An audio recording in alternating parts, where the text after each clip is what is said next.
Now we will discuss some basic trigonometric equations whose solutions are quadrantal angles. सबसे पहले बात करते हैं कि quadrantal angles क्या हैं। आप पढ़ चुके हैं quadrantal angles, रिकॉल कीजिए। जी आपको याद आया? चले मैं आपको बताता हूं। An angle is said to be quadrantal if its vertex lies at origin, initial side at positive x-axis and terminal side on any of the axes. यानी एक ऐसा एंगल जिसका वर्टेक्स ओरिजिन पर हो, initial side positive X axis पर हो और terminal side किसी भी एक्सिस पर हो, क्वाड्रेंटल एंगल कहलाता है। 0 डिग्रीज। 0 डिग्रीज के लिए वर्टेक्स ओरिजिन पर, initial side positive X axis, terminal side भी पॉजिटिव एक्स एक्सिस। इस तरह 90 degrees, initial side positive X axis और terminal side positive Y axis. So ऐसा कोई भी एंगल जिसकी initial side positive X axis, terminal side किसी भी एक्सिस और वर्टेक्स ओरिजिन पर होगा, क्वाड्रेंटल एंगल कहलाएगा। और ये एंगल्स 90 के मल्टीपल्स होते हैं, यानी तमाम क्वाड्रेंटल एंगल्स 90 के मल्टीपल्स होते हैं, इंटेग्रल मल्टीपल्स। तो चलिए आइए कुछ बेसिक ट्रिग्नोमेट्रिक इक्वेशंस देखते हैं और उनके सॉल्यूशंस फाइंड आउट करते हैं।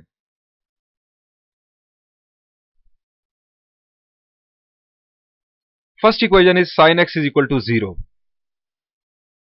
जरा गौर कीजिए कि वेरिएबल की किस वैल्यू के लिए ये इक्वेशन सेटिस्फाई होगी, यानी इसकी लेफ्ट और राइट साइड इक्वल होगी। sin x कब 0 होता है? अपने पास xy प्लेन ड्रॉ कीजिए और फिर 0 से स्टार्ट लीजिए। हम एंटी क्लॉकवाइज रोटेट करेंगे और देखेंगे कि किस क्वाड्रेंटल एंगल पर sin x 0 होगा। अगर आप xy प्लेन ड्रॉ कर चुके हैं तो अब 0 से स्टार्ट लीजिए। 0 पर साइन, जी बिल्कुल 0 पर साइन 0 होगा, यानी 0 इस ट्रिग्नोमेट्रिक इक्वेशन का एक सॉल्यूशन होगा। इसके बाद नेक्स्ट क्वाड्रेंटल एंगल है π/2 यानी 90 डिग्रीज। 90 डिग्रीज पर साइन, जी साइन 90 1 होता है, आप जानते हैं, सो ये हमारा सॉल्यूशन नहीं है। नेक्स्ट एंगल पाई यानी 180 डिग्रीज। साइन 180 अगेन 0 होगा, यानी ये हमें दूसरा सॉल्यूशन मिला। 0 के बाद 180 डिग्रीज। इसके बाद 3π/2 एक और क्वाड्रेंटल एंगल है, साइन 3π/2 यानी साइन 270 डिग्रीज। जी साइन 270 डिग्रीज -1 होता है, यह भी हमारा सॉल्यूशन नहीं है। इस तरह अब हम घूमकर वापस पॉजिटिव एक्स एक्सिस पर पहुंच गए। वापस जब हम पहुंचे तो हमारा एक रोटेशन कंप्लीट हुआ और हमें एंगल मिला 2π यानी 360 डिग्रीज। साइन 360 डिग्रीज यानी साइन 2π भी 0 होगा।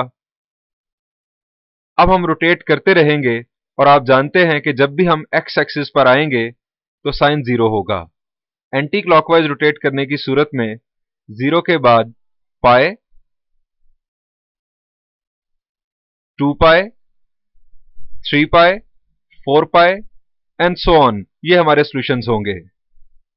और अगर हम क्लॉकवाइज रोटेट करें तो 0 के बाद -π, -2π, -3π एंड सो ऑन, ये हमारे सॉल्यूशंस होंगे।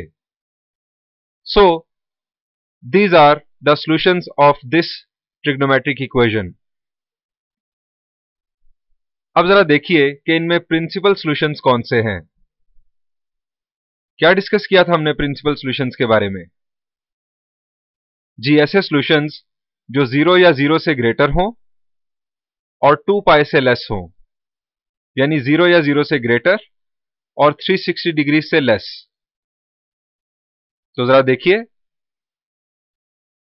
0, जी बिल्कुल ये प्रिंसिपल सॉल्यूशन है। उसके बाद positive pi, this is another principal solution. What about minus pi? No, minus pi is not principal solution. ये प्रिंसिपल सॉल्यूशन की डेफिनेशन को सेटिस्फाई नहीं करता, और 2 पाई भी शामिल नहीं होगा। So 0 and pi are two principal solutions for this trigonometric equation. अब बात करते हैं इन सॉल्यूशंस के जनरेटर की, यानी जनरल सॉल्यूशन की। हम इसका जनरल सॉल्यूशन बनाते हैं। यहां अगर हम 1 लिखें और 0 के साथ अगर हम पाई लिखें तो आपको कोई एतराज? जी, मैथमेटिकली ये कुछ गलत नहीं है। 0 पाई विल बी 0 और प्लस माइनस 1 पाई का मतलब प्लस माइनस पाई ही है। अब जरा गौर कीजिए, ये 0 plus minus 1 plus minus 2 plus minus 3 plus minus 4, ये किस टाइप के नंबर्स हैं? मैं आपको ऑप्शंस देता हूं। ये नेचुरल नंबर्स हैं, होल नंबर्स हैं, या इंटीजर्स हैं? 0 plus minus 1 plus minus 2 plus minus 3 plus minus 4 and so on. जी, यकीनन आप सोच चुके होंगे, ये इंटीजर्स हैं। अब यहां पर इन इंटीजर्स के साथ पाई लिखा हुआ है। 0 pi plus minus 1 pi plus minus 2 pi and so on. तो क्या जनरलाइज करेंगे हम यहां से? हम इसे क्या लिख सकते हैं? जी, पाई के साथ इंटीजर है, यानी ये सीक्वेंस पाई के इंटेग्रल मल्टीपल से जनरेट हो रहा है। सो हम इसे लिख सकते हैं x is equal to n pi, where n belongs to integers. अगर हम n की वैल्यू 0 पुट करेंगे तो फर्स्ट सॉल्यूशन जनरेट होगा। n की वैल्यू 1 पुट करने से पहला पॉजिटिव सॉल्यूशन, 2 पुट करने से दूसरा पॉजिटिव सॉल्यूशन। इस तरह से अगर हम पॉजिटिव इंटीजर्स पुट करते रहेंगे तो हमें पॉजिटिव सॉल्यूशंस मिलेंगे, और अगर हम नेगेटिव इंटीजर्स पुट करेंगे तो हमें नेगेटिव सॉल्यूशंस मिलेंगे। सो x is equal to n pi is the general solution for this trigonometric equation. Next trigonometric equation देखते हैं। This is cos x is equal to 0. cos कब 0 होता है? अगेन xy प्लेन पर हम स्टार्ट लेंगे 0 से, और हम क्वाड्रेंटल एंगल्स पर फोकस करेंगे, एंटी क्लॉकवाइज रोटेट करेंगे। आप स्टार्ट लें 0 से, cos 0 will be 1, so 0 is not the solution for this time. Next हमें एंगल मिलेगा पाई बाय 2, cos पाई बाय 2। जी बिल्कुल, cos पाई बाय 2 यानी cos 90 0 होता है। So this is the first solution. इसके बाद 180 डिग्रीज यानी पाई, cos 180 माइनस 1 होता है। So this is not the solution. Next दोबारा हम नीचे आ गए नेगेटिव y एक्सिस पर, cos 3 पाई बाय 2 यानी cos 270 degrees, again 0। So this is second solution. अब ये दो सॉल्यूशंस 90 डिग्रीज और 270 डिग्रीज, ये प्रिंसिपल सॉल्यूशंस हैं। अब हम रोटेट करते रहेंगे तो हमें सॉल्यूशंस मिलते रहेंगे, यानी पाई बाय 2, 3 पाई बाय 2, फिर 5 पाई बाय 2, 7 पाई बाय 2। ये एंटी क्लॉकवाइज रोटेट करने से हमें पॉजिटिव सॉल्यूशंस मिलेंगे, और अगर हम क्लॉकवाइज रोटेट करेंगे तो minus pi by 2, minus 3 pi by 2, minus 5 pi by 2 and so on. So conclude करते हैं, these are the solutions for this trigonometric equation. और जैसा कि हम बात कर चुके हैं कि पॉजिटिव पाई बाय 2 और पॉजिटिव 3 पाई बाय 2 इस ट्रिग्नोमेट्रिक इक्वेशन के दो प्रिंसिपल सॉल्यूशंस हैं। अब इन सॉल्यूशंस का जनरेटर बनाते हैं, यानी जनरल सॉल्यूशन फाइंड आउट करते हैं। यहां पर पाई बाय 2 को सेपरेट कर लें,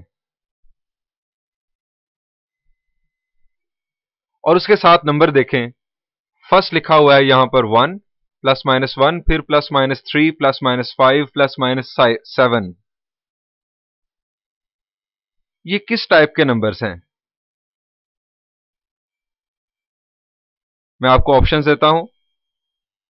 ये नेचुरल नंबर्स हैं, होल नंबर्स हैं, इंटीजर्स हैं, इवन इंटीजर्स हैं, ऑड इंटीजर्स हैं। जी, ये ऑड इंटीजर्स हैं। सो जाहिर ये हो रहा है इस सीक्वेंस से कि यहां पर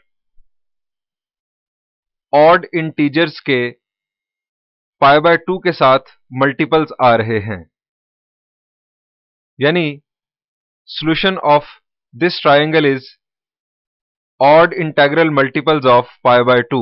और odd नंबर को हम इस तरह से लिखते हैं 2n plus 1। जब भी मैथमेटिक्स में हमें odd नंबर जनरेट करना होगा हम 2n plus 1 यूज करेंगे। 2n plus 1 is generator of odd number। n is an integer। आप n की वैल्यू कोई भी चूज कीजिए, 2n plus 1 आपको एक ऑड नंबर देगा। अगर आप n की वैल्यू 0 चूज करेंगे तो 2 इंटू 0 विल बी 0 प्लस 1, 1 एक ऑड नंबर होगा। इस तरह से n की वैल्यू अगर आप 1 चूज करेंगे तो 2 इंटू 1 विल बी 2 प्लस 1, 3, 3 एक और ऑड इंटीजर। आप n की वैल्यू चूज करते रहेंगे, आपको ये सॉल्यूशंस मिलते रहेंगे। पॉजिटिव वैल्यूज के लिए आपको पॉजिटिव सॉल्यूशंस मिलेंगे और नेगेटिव वैल्यूज के लिए नेगेटिव सॉल्यूशंस मिलेंगे। So cos x is equal to 0 trigonometric equation के लिए x is equal to 2n plus 1 into pi by 2 is general solution. Next trigonometric equation देखते हैं। This is tan x is equal to 0।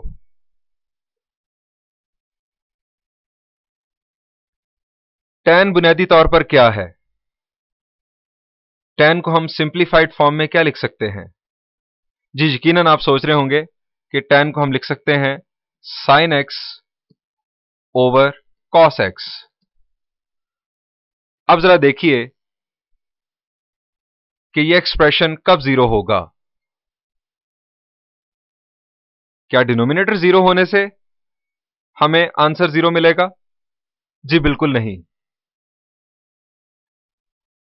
अगर ratio का answer zero आ रहा हो तो इसका मतलब होगा कि न्यूमिनेटर जीरो है, यानी sin x जब जीरो होगा तो हमें जीरो मिलेगा। और sin x कब जीरो होता है यह हम जान चुके हैं इस ट्रिग्नोमेट्रिक इक्वेशन की मदद से, यानी जब sin x जीरो होगा उसी वक्त tan x जीरो होगा। तो याद रखिए कि x एक्सिस पर sin भी जीरो होता है और tan भी जीरो होता है। tan x equal to zero के लिए वही सॉल्यूशन होगा जो हमने sin x equal to zero के लिए डिस्कस किया। सो ये सॉल्यूशन हमने जस्ट कॉपी कर दिया, आपको याद रखने में भी आसानी होगी। sin और tan के लिए सॉल्यूशन सेम है अगर sin और tan इक्वल टू जीरो हो। नेक्स्ट इक्वेशन देखते हैं, cot x is equal to 0। अब आप समझ गए होंगे cot की सिंप्लीफाइड फॉर्म क्या है? cos x over sin x। कैसे जीरो मिलेगा? जी बिल्कुल, जब cos जीरो होगा तो cot जीरो होगा, और cos जीरो हम डिस्कस कर चुके हैं। सो जो solution cos x is equal to zero के लिए वही cot x is equal to zero के लिए। हमने चार ट्रिग्नोमेट्रिक फंक्शंस डिस्कस किए, sin x, cos x, tan x, cot x। क्या सीकेंट या कोसीकेंट इक्वल टू जीरो हो सकता है? कोसीकेंट क्या है? जी, कोसीकेंट है 1 ओवर साइन। क्या कोसीकेंट जीरो हो सकता है? जरा सोचिए। कोसीकेंट जीरो होने का मतलब है कि 1 over sine x is equal to zero हो। 1 ओवर साइन एक्स कैसे इक्वल टू जीरो हो सकता है? न्यूमिनेटर में 1 है और डिवीजन प्रोसेस में डिनोमिनेटर जो मर्जी हो, आंसर 0 नहीं आ सकता चूंकि न्यूमरेटर में 1 है। इसका मतलब है कि 1 ओवर साइन एक्स 0 नहीं हो सकता। जब साइन एक्स 0 होगा उस वक्त कोसेकेंट तो अनडिफाइंड हो जाएगा, 1 डिवाइडेड बाय 0 मिलेगा। एक और अंदाज से भी बताता हूं आपको, कोसेकेंट की जरा रेंज रिकॉल कर लीजिए, आपको मालूम हो जाएगा कि कोसेकेंट की रेंज में 0 शामिल ही नहीं है। इसी तरह सीकेंट है 1 ओवर कॉस। 1 ओवर कॉस 0 नहीं हो सकता। डिवीजन में हमें उस वक्त 0 मिलता है जब न्यूमरेटर 0 हो। डिनोमिनेटर के 0 होने से डिवीजन अनडिफाइंड हो जाती है। जब कॉस 0 होगा तो सीकेंट अनडिफाइंड होगा। सो secant and cosecant functions can't be 0 as it is not in their range. मजीद ट्रिग्नोमेट्रिक इक्वेशंस देखते हैं। Equation is sin x is equal to 1। दोबारा XY प्लेन पर स्टार्ट कीजिए 0 डिग्रीज से। साइन 0 आप जानते हैं 0 है। नेक्स्ट क्वाड्रेंटल एंगल पर मूव करें, 0 के बाद पाई बाय 2 यानी 90 डिग्रीज। साइन पाई बाय 2, जी बिल्कुल, साइन पाई बाय 2 1 है, यानी ये है हमारा पहला सॉल्यूशन और ये प्रिंसिपल सॉल्यूशन है। पाई बाय 2 के बाद next quadrantal angle anti clockwise rotate करते हुए, जी पाई, साइन पाई यानी साइन 180 डिग्रीज 0 होता है, ये हमारा सॉल्यूशन नहीं है। नेक्स्ट मूव करें 270 डिग्रीज यानी 3 pi by 2, sine 3 pi by 2 -1 होता है। So this is again not the solution. और वापस हम पहुंच गए पॉजिटिव एक्स एक्सिस पर, हमारा रोटेशन कंप्लीट हुआ। हमें एक ही सॉल्यूशन मिला, that is pi by 2। So this is the only principal solution for this trigonometric equation. अब अगर हम रोटेट करते रहें तो हमें सॉल्यूशंस मिलते रहेंगे। जब भी हम पॉजिटिव वाई एक्सिस पर आएंगे, चाहे हम क्लॉकवाइज मूव करें या एंटी क्लॉकवाइज, हमें इस ट्रिग्नोमेट्रिक इक्वेशन का एक नया सॉल्यूशन मिलेगा। इस सॉल्यूशन को जनरलाइज कैसे कर सकते हैं हम? साइन का पीरियड रिकॉल कीजिए। What is period of sine x? जी, पीरियड है साइन का 2 पाई यानी 360 डिग्रीज। जब भी हम इस प्रिंसिपल सॉल्यूशन में पीरियड ऐड करेंगे, पीरियड का कोई मल्टीपल ऐड करेंगे, हमें एक नया सॉल्यूशन मिलेगा। सो हम इसे लिख सकते हैं पाई बाय 2 प्लस 2n पाई, यानी जनरल सॉल्यूशन इस इक्वेशन का पाई by 2 plus 2n pi. 2 pi period है और n एक इंटीजर है जो कि इंटीग्रल मल्टीपल जनरेट करेगा। अगर n पॉजिटिव होगा तो इसका मतलब हम ये कंसिडर करेंगे कि एंटी क्लॉकवाइज रोटेशन की जा रही है, पीरियड ऐड हो रहा है। और अगर हम n की वैल्यू नेगेटिव लेंगे तो इसका मतलब यह होगा कि क्लॉकवाइज रोटेशन की जा रही है, पीरियड सब्ट्रैक्ट हो रहा है। याद रखें कि ट्रिग्नोमेट्रिक फंक्शन में एंगल के अंदर जब भी पीरियड ऐड या सब्ट्रैक्ट हो, ट्रिग्नोमेट्रिक फंक्शन अपनी वैल्यू रिपीट करेगा। नेक्स्ट ट्रिग्नोमेट्रिक इक्वेशन देखते हैं। cos x is equal to 1। दोबारा 0 से स्टार्ट लीजिए, हम एंटी क्लॉकवाइज रोटेट करेंगे। 0 पर कोसाइन 1, यानी this is the first solution and the principal solution. Next quadrantal angle is pi by 2, cos pi by 2 0 होता है, y एक्सिस पर कोसाइन 0 होता है, हमेशा याद रखिए। नेक्स्ट मूव किया तो हमें एंगल मिलेगा 180 डिग्रीज यानी पाई। cos 180 is -1। Next angle is 3 pi by 2 यानी 270 डिग्रीज, अगेन 0 क्योंकि हम y एक्सिस पर आ चुके हैं। अब अगर हम वापस घूम के आ गए पॉजिटिव x एक्सिस पर, तो 0 हमें पहला सॉल्यूशन मिला था और 2 पाई यानी 360 डिग्रीज दूसरा सॉल्यूशन मिलेगा। So 0 is the only principal solution. अब हम रोटेशन करते रहें तो जब भी हम पॉजिटिव x एक्सिस पर आएंगे हमें एक नया सॉल्यूशन मिलेगा। अगर हम एंटी क्लॉकवाइज रोटेट करेंगे तो 0 के बाद 2 pi, 4 pi, 6 pi, 8 pi and so on, ये हमारे सॉल्यूशंस होंगे। और अगर हम क्लॉकवाइज रोटेट करेंगे तो 0 के बाद -2 pi, -4 pi, -6 pi and so on हमारे सॉल्यूशंस होंगे। सो कंक्लूड करते हैं, these are the solutions for this trigonometric equation. इसमें 0 वाहिद प्रिंसिपल सॉल्यूशन है। इस प्रिंसिपल सॉल्यूशन में पीरियड ऐड करने से हमें जनरल सॉल्यूशन मिलेगा। सो 0 में कोसाइन का पीरियड दैट इज 2 पाई, उसका इंटेग्रल मल्टीपल हम ऐड करेंगे कुछ इस तरह से, तो हमें जनरल सॉल्यूशन मिलेगा। 0 में हमने 2n पाई ऐड किया तो हमें आंसर मिला 2n pi. So 2n pi is general solution for this trigonometric equation.